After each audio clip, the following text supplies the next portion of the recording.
The studio lights flicker like a storm brewing overhead, their faint hum drowned by the restless buzz of the crowd. The View is about to go live. Another day, another debate. Or so they think. Karoline Leavitt, the firebrand from New Hampshire, paces backstage, her heels clicking like a countdown to chaos. She's been warned. They're out for blood today, Karoline. Across the stage, Whoopi Goldberg sips her coffee, smirking at her notes. She's done this 100 times, and she's never lost. But something's off. The air crackles, thick with secrets no one's ready to spill. What happens when an unstoppable force meets an unbreakable will? Stick around, because this isn't just a talk show. It's a showdown. Who's walking away the winner? Drop your guess below, because trust me, you won't see this coming. The studio lights blazed overhead, casting a harsh glow across the set of The View. The audience buzzed, clapping, whispering, their voices a restless hum. Backstage, the production crew darted around, headsets crackling with orders. This wasn't just another episode, it was a battlefield. Karoline Leavitt stood in the green room, adjusting the mic on her blazer. At 27, she was a conservative force. Former congressional candidate from New Hampshire, honed by Fox News and the Trump White House. She'd faced tough crowds before, but today felt different. Her heels clicked as she paced, eyes narrowing. She'd been warned. This was an ambush, not a debate. "They're out for blood," a producer had muttered earlier, avoiding her gaze. She nodded, unfazed. She'd grown up working her family store in Atkinson, campaigned hard in 2022, and lost narrowly. That defeat fueled her. Now, she was here, ready to fight. Across the studio, Whoopi Goldberg sat at the round table, flipping through notes with a coffee mug in hand. She didn't need them. She'd done this countless times. To her, this was routine. Another conservative guest. Another takedown. An Oscar winner and The View's queen, she smirked faintly, expecting an easy win. Karoline Leavitt? Just a name to dismantle before the first break. She sipped her coffee, radiating control. Beside her, Melissa Grant shuffled cue cards, eyes sharp behind her glasses. A seasoned co-host, she lived for these moments, backing Whoopi with cutting questions. She'd dug into Karoline's past, Trump ties, Fox gigs, the 2022 race. A sly grin flickered on her face. She couldn't wait to strike. Then there was David Kessler, the wild card. A freelance progressive journalist, he'd joined as a guest co-host. With biting sarcasm and slicked-back hair, he leaned back, arms crossed. He'd pitched airing a clip from Karoline's campaign, a soundbite he swore would bury her. His smirk said he'd enjoy it. Karoline glimpsed them through the green room monitor, their chatter a stark contrast to the storm inside her. She exhaled, setting her water bottle down. She'd faced hostile rooms, town halls, press scrums, but this was live TV, no room for error. The countdown began. The theme music swelled. Whoopi leaned forward, smiling. Melissa adjusted her posture. David's smirk widened. The cameras rolled. A stagehand slipped past, jittery, headset dangling. He paused, whispering, "They've got something on you, a video from 22, edited to make you look unhinged. It's their opener." Karoline froze. The 2022 campaign. Fiery speeches on borders, taxes, the woke agenda? She'd been raw but honest. Now they'd twisted it. Her jaw tightened. "Thanks," she said, voice steady despite the heat in her chest. He darted off, leaving her with the bombshell. She clenched her fists, watching Whoopi's voice boom through the speakers, welcoming the audience. A video! A cheap shot! They weren't here to debate, they wanted her ruined. She thought of the campaign trail, the voters she'd fought for. She'd lost once, but never backed down. "They want to play dirty," she muttered, eyes glinting. "But I don't fall that easy." The stage door opened and she stepped forward, heels clicking like a war drum. This wasn't a talk show, it was war. And Karoline Leavitt was ready. The studio erupted in applause as Karoline Leavitt stepped onto the stage of The View, her heels clicking with purpose. She waved briefly, her smile tight but composed, and slid into the guest chair across from the round table. The lights glared down, the audience settled, and the energy shifted, electric, tense, ready to snap. Whoopi Goldberg leaned forward, her coffee mug set aside, her eyes locked on Karoline like a hunter sizing up prey. She didn't waste a second. "Karoline," she began, her voice smooth but edged with accusation, "you worked for Trump, you worked for Fox News. How do you justify spending your career spreading lies?" The words landed like a punch, sharp and deliberate. A ripple of murmurs ran through the crowd, some nodding, others leaning forward, eager for the response. Karoline didn't flinch. She'd expected this. Whoopi's signature opening salvo, broad enough to smear, specific enough to sting. Before she could answer, Melissa Grant jumped in, her voice dripping with mockery.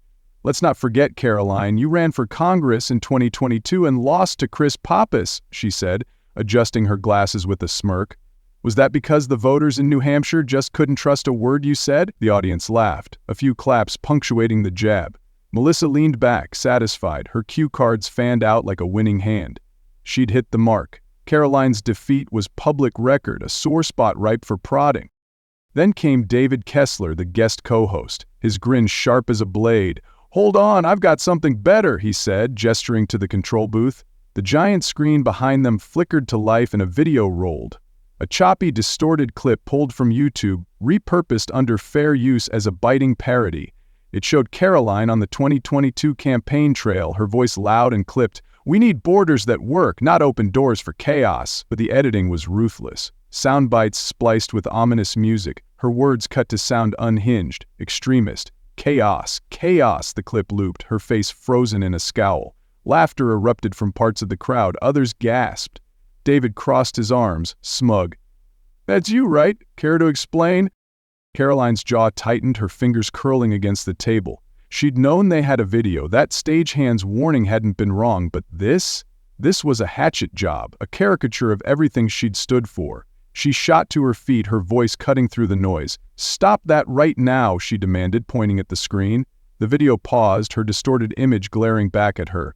"This isn't a debate, it's a fake trial." The room exploded. Half the audience booed, their jeers loud and ragged. The other half clapped, a swell of support that caught even her off guard. She turned to Whoopi, eyes blazing. "You invited me here to talk, not to be smeared with some hacked-up propaganda." Whoopi waved a hand, dismissive, her laugh short and sharp. "Oh, come on, Karoline, it's just a clip. If you can't handle it, maybe you shouldn't be here." The crowd roared again, split down the middle. Some chanting, "Let her speak," while others shouted, "Sit down." Melissa chimed in, her tone icy. "That's the problem with people like you. You dodge accountability, then cry victim when we call it out." She flipped a cue card, reading off it like a prosecutor. "Trump's press team, Fox News, a failed campaign. Your record speaks for itself." David leaned in, piling on. "She's right. That video's public domain. Your words, not ours. You said it, Karoline. Own it." He smirked, daring her to crack. The pressure was suffocating, a three-pronged attack designed to bury her before she could breathe. The screen still loomed, her frozen face a silent accusation. The audience's noise grew chaotic, a mess of cheers and jeers, feeding the frenzy. Karoline took a slow breath, her mind racing. She'd faced worse, hostile voters, screaming reporters, but this was a new level of dirty. The video wasn't just a jab, it was a lie, a twisted version of her fight for New Hampshire workers, families, borders that made sense. She sat back down, her gaze sweeping the table. Whoopi's smirk, Melissa's sneer, David's glee. They thought they had her, they were wrong. "You want to talk records?" she said, her voice steady, cutting through the din. "Let's talk yours. How many guests have you ambushed like this? How many times have you twisted the truth to fit your script?" The room hushed, a sudden, uneasy quiet. The fight was on, and Karoline wasn't backing down. Karoline Leavitt sat back in her chair, her hands folded on the table, her eyes locked on Whoopi Goldberg. The room still buzzed from the video's fallout, but she kept her cool, her voice steady as steel. "I grew up in New Hampshire," she said, cutting through the lingering noise. "Worked the register at my family's store, fought for workers the system's forgotten. Tell me, Whoopi, have you ever actually listened to them, or do you just sit here judging from your ivory tower?" The words hit hard, grounded in her real life, not some polished script. A few audience members murmured, caught off guard by the shift. Whoopi's smirk faltered. She opened her mouth to interrupt, leaning forward with a sharp, "Now hold on," but Karoline wasn't having it. "No," she snapped, her voice rising just enough to slice through. "Let me finish. You invited me here, so let me talk." Whoopi froze, her hand hovering mid-air. The audience went dead quiet, the air thick with tension. Melissa Grant and David Kessler exchanged quick glances. Nobody cut off Whoopi like that, not on her stage. Melissa jumped in, her tone venomous. "Oh, please, Karoline, spare us the sob story," she said, flipping a cue card with a sneer. You're just a political opportunist. You jumped on the Trump train, worked for Kayleigh McEnany in the White House. Don't act like you're some working-class hero." Her words dripped with disdain, aiming to paint Karoline as a fraud.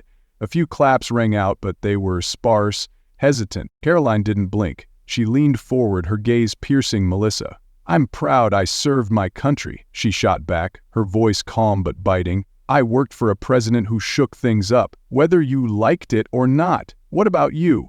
What do you do besides sit here raking in cash for trashing people?" The crowd gasped, a mix of shock and approval rippling through. Melissa's face tightened, her glasses slipping slightly as she fumbled for a comeback. "That's not," she started, but Karoline pressed on. "No, really, what's your big contribution? Tell me." David Kessler snorted, his laugh loud and mocking. "Nice dodge," he said, crossing his arms. "But let's cut the crap, Karoline. You backed policies, immigration, taxes, that scream racism to anyone paying attention. You can't spin that." His accusation hung heavy, a cheap shot dressed up as truth. The audience stirred again, some nodding, others shifting uncomfortably. Karoline turned to him, her expression icy. "So you think slapping a racist label on me just because I don't agree with you is fair?" she asked, her voice low, deliberate. "Where's the evidence? Show me one thing I've said that's racist." "Go ahead." It was a challenge, a rhetorical dagger aimed straight at his smugness. David smirked, but his hesitation was obvious. "It's not about one quote," he muttered. "It's the vibe you give off." "The vibe?" Karoline echoed, her tone dripping with disbelief. "That's your proof? You've got nothing but feelings and a bad edit job?" She nodded toward the screen, still frozen on her distorted campaign image. "You're not debating me, you're slandering me, and you know it." The crowd murmured louder, split between boos and cheers, but her words stuck, unshakable. Whoopi slammed her hand on the table, the sound echoing through the studio. "Enough!" she barked, her voice raw with fury. "You don't get to come here and insult my show." Her braids swung as she pointed at Karoline, her composure cracking. "We've been doing this for years, calling out lies, holding people accountable. You don't get to waltz in and trash it." Karoline didn't flinch. She met Whoopi's glare with a cold, steady smile. "I'm not insulting anyone," she said, her voice cutting like a blade. "I'm telling the truth, and it's pretty clear you can't handle it." The room froze. Whoopi's hand trembled slightly, her knuckles white against the table. Melissa's mouth opened, then closed. David's smirk vanished, replaced by a flicker of unease. The audience held its breath, caught in the standoff. "You think you're so clever," Whoopi hissed, leaning closer. "But all you've got is noise, no substance. Just another loudmouth conservative playing victim." "Victim?" Karoline shot back, her smile fading into something harder. "You're the one twisting my words, ambushing me with fake videos. I'm not crying, I'm fighting. Big difference." She paused, letting it sink in. "You say you're about truth? Prove it. Debate me, not some cartoon version you cooked up." Melissa tried to recover, her voice sharp. "You're dodging, Karoline. You worked for Trump. His lies cost lives. How do you sleep at night?" "I sleep fine," Karoline replied, unflinching. "I worked for a guy who took on the establishment. Your establishment. You don't like it? Too bad. I don't answer to you." Melissa's face flushed, her cue cards useless now. David jumped back in, desperate to regain ground. "You're deluded if you think Trump was some hero. He tanked the country. You're just his cheerleader." "Cheerleader?" Karoline said, her eyes narrowing. "I'm a fighter. Always have been. You want to talk tanking? Look at your ratings when you pull stunts like this." A few audience members laughed, a sound that stung the co-hosts like salt in a wound. Whoopi's voice rose, trembling with rage. "You're a guest here, not the boss. You don't dictate how this goes." "Then stop acting like I'm on trial," Karoline fired back. "You invited me. Deal with me. Or is that too hard for you?" The challenge hung there, raw and unrelenting. Whoopi's jaw clenched, her fingers curling into fists. Melissa shifted, her confidence crumbling. David muttered something under his breath, but it was lost in the tension. "You've got no respect," Whoopi spat, her voice low, dangerous. "None."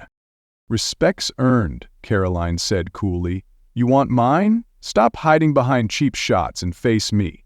The silence that followed was suffocating. The audience split, some clapping, some glaring. Whoopi stared, her control slipping. Karoline had flipped the script and they all knew it.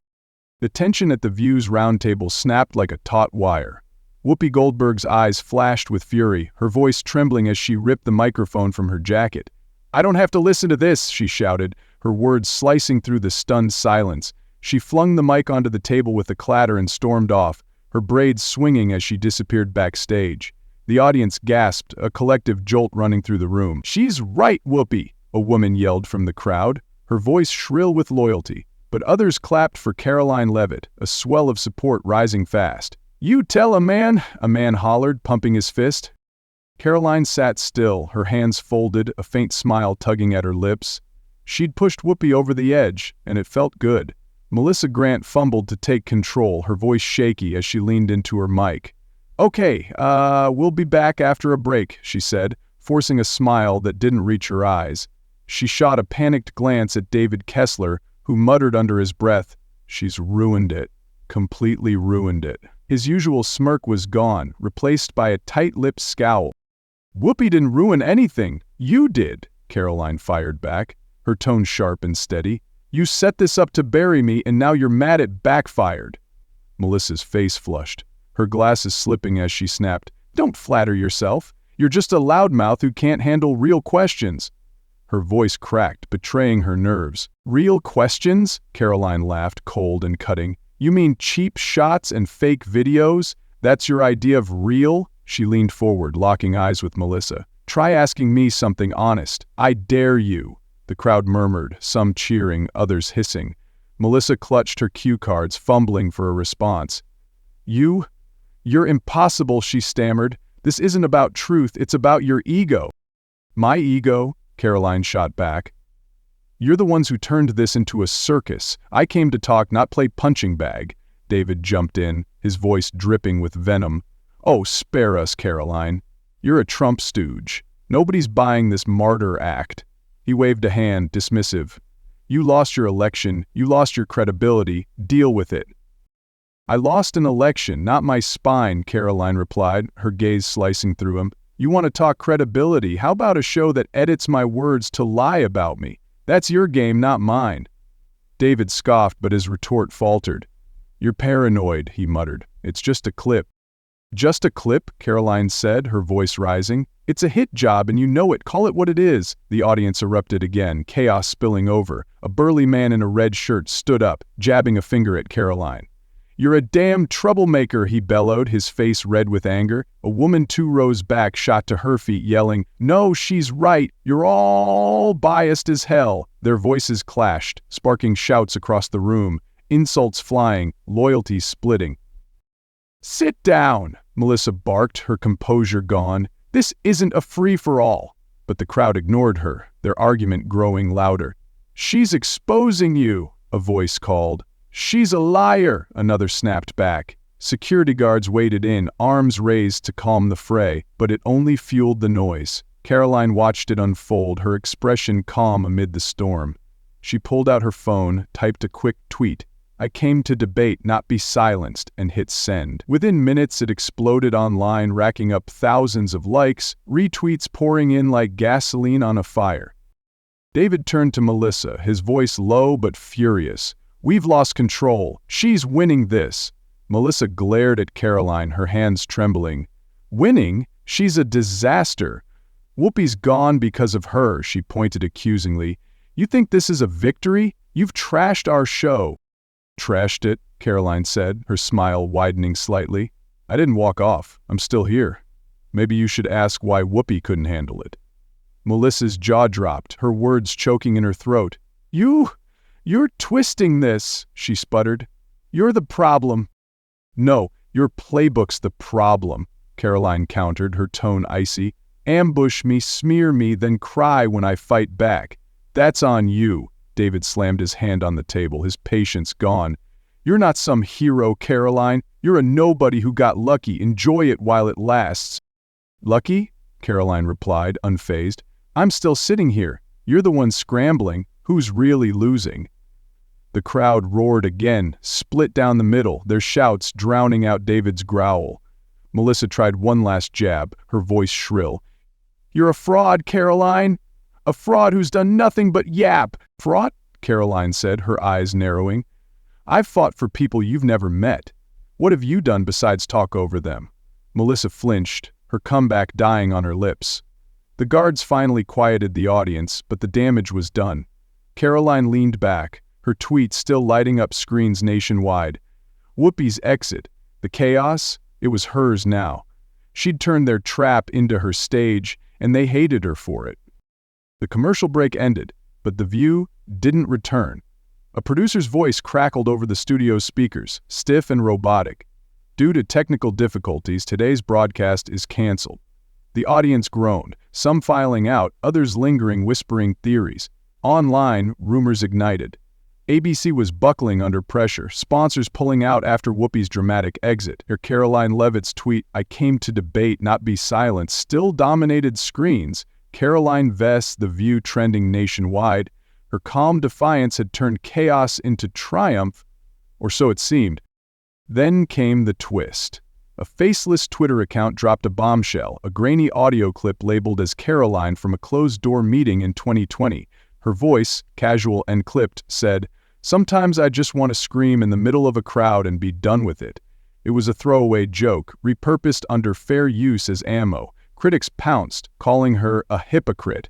How could she claim to fight for discourse when she'd mocked it herself? The clip spread like wildfire, piling onto her trending hashtag with a vengeance.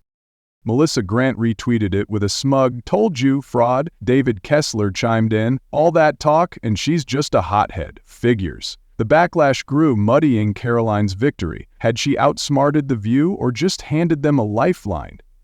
ABC stayed silent, no official word on the cancellation or Whoopi, who hadn't resurfaced. The show teetered on the edge of an unprecedented crisis. Karoline didn't bite back. Instead, she posted a video from New Hampshire, standing in her family's store parking lot. "I'm not perfect," she said, her voice steady, hair catching the wind, "but I've always fought for what I believe in: workers, families, truth. You decide what matters." The camera panned to a quiet field, golden under the sun, then cut to black. No defense, no excuses, just a challenge. Twitter split again. Some praised her grit, others slammed her silence as guilt. Who won? Who lost? Whoopi's absence left a void, The View's future uncertain. Karoline's words lingered, unanswered, her fate hanging in the balance. The clip, the tweet, the walk-off, it was a mess no one could untangle, least of all the millions watching, left to wrestle with the truth themselves.